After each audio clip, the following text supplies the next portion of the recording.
Hi, and welcome to Mobile Youth TV. I'm Gani Kunto. At the end of 2011, Mobile Youth is releasing the first part of a six-part 2012 Mobile Youth report. As the company has always done with its annual reports, the published work goes beyond just describing what's happening with youth and mobile right now. It goes and uncovers timeless insights about young people. We have a special opportunity to interview one of the key authors behind the 2012 report today. We have Freddie Benjamin, Mobile Youth Research Manager. Hi, Freddie. How are you doing? Hi, Gani. Doing well, thank you.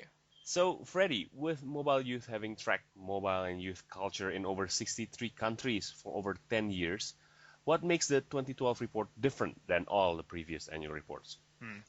Thank you, Gani, again. And that's a great question. I believe a lot of people out there have the same question about the upcoming report. Well, in our previous reports, we have tried to make sense of what's happening in the market out there, in the mobile industry. Why certain brands gain market share while others lose. Why are some brands more profitable than others? And why do some operators have increasing churn while others, manage to have a stable churn rate? So our previous buyers, they will already know about the dynamics of youth churn, how youth churn happens, and how word of mouth drives revenues and market share. And this year, what we have done is we have looked at the other side of the equation, that is at youth culture, the lives of young people.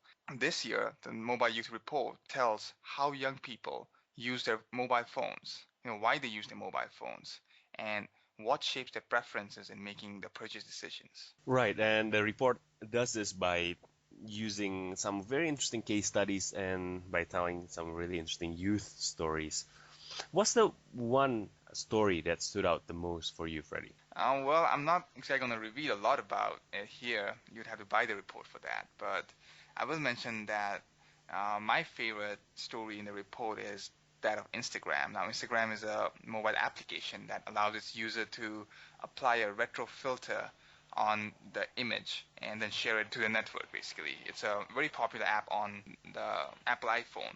Obviously, anyone who owns an iPhone or is using it knows about it, and the entire world knows the numbers behind its growth. In less than a year, it has become one of the most popular apps on mobile.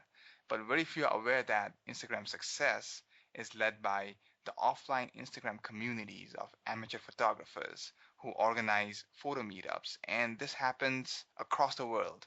It's happening in North America, in Europe, in Asia, everywhere.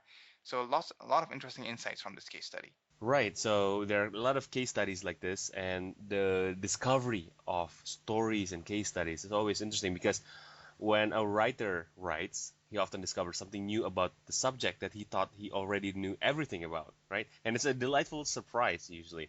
What was the most surprising insight that you discovered, Freddie, when you were writing this report?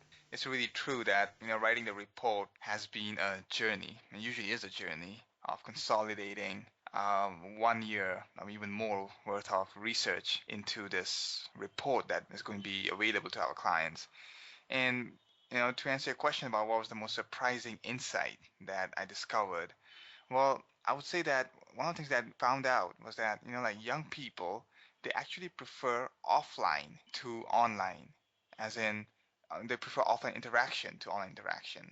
There's this myth out there that young people are addicted to Facebook, to YouTube, to the internet. They're always using their mobile phones, texting their friends, talking to their friends. Parents complain about it. A lot of teachers complain about it. Makes it sound like technology is negatively affecting young people. But what we found out was that that's not the truth. Young people actually prefer face-to-face communication compared to any digital form of communication.